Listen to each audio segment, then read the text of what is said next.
classic blood. Hello everybody, welcome back to Screenstars. I'm here today to bring you my review for the 2021 Netflix vampire horror film Night Teeth, a film that is directed by Adam Randall and it stars Jorge Lendenborg Jr. as well as Debbie Ryan, Lucy Fry, Raul Castillo and Alfie Allen.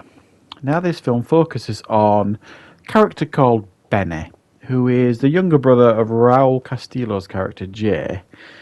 Now Benny is a pretty chill guy. He wants to get into the music industry, and he ends up driving like his brother's limo for the evening to try and earn a bit of cash.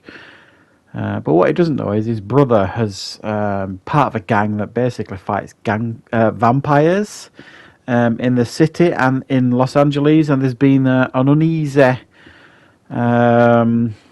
truce for many years between humans and vampires. As long as certain rules are followed, people can coexist. But this one particular night, Alfie Allen, the leader of the rogue vampires, decides to break this truce, sends out his two best female vampires, Zoe and Blair, to wreck this whole truce, spend the whole night wrecking this truce, and Benny is unwittingly driving them around in the limo to these locations.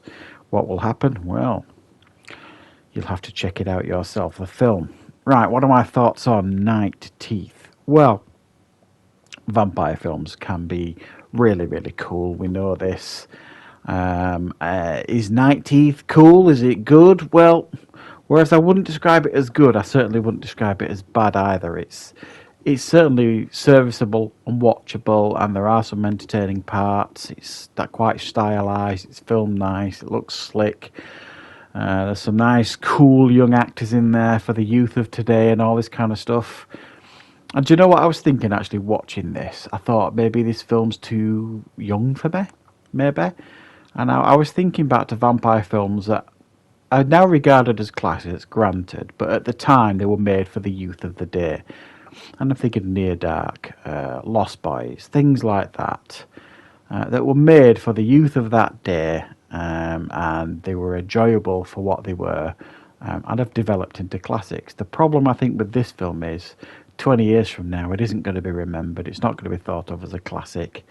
And the main issue and reason for that is there's no memorable characters here at all. Whereas you think of Near Dark, it's got some cracking characters in there. Lost Boys, brilliant characters in there. Very memorable. This one is very forgettable in regards to the characters that it presents to us. There's nothing ultimately cool here. Even the kills are pretty tame. There's not even a huge amount of what you would describe as like graphic violence or anything in here. It just feels a bit safe, this film, and a bit predictable and a bit by the numbers, and you can kind of telegraph and see what's coming a mile away. At least 40 minutes into the film, you're kind of thinking, I can see where this is going. And again, it's one of those films where like plot points scattered all over the place, like I say, weak characters. The Alfie Allen character, please stop casting Alfie Allen as the villain in films. It doesn't work. He's not sinister enough. It just doesn't pay off, and he's just very vanilla here as the main villain. This, I would have been far more interested in learning more about how this truce came about. If they could maybe start at the beginning with this story, and how bad it was at the beginning and how they needed to come to this arrangement for this truce, and that sounded a much more interesting story than the one we actually got. And we'd even get a brief appearance from Megan Fox in here, who plays like I suppose one of the vampire leaders or elders. I would have wanted to learn more about them. It's almost like this secret underground world of these vampires. They kind of pulled it straight from films like Blade as well, but Blade did it so much better. It felt like there was a real vampire society and a real, underbelly of the city where these vampires lived.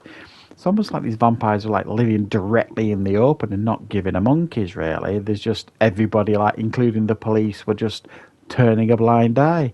Just didn't buy it, really. It didn't sell itself well enough for me to buy it. Now, I do think the character of Benny, played by, and I'm not sure if I'm pronouncing this right, but is it Jorge Lendenberg Jr.? I don't know much about this actor. I probably have seen him in other stuff. I think he was in Bumblebee, which I watched, but I don't remember him in that. There's some talent here with this guy, and I think he could potentially be a star, and he's quite watchable here. But the two lead vampires that we've got, Debbie Ryan and Lucy Fry, are just a bit...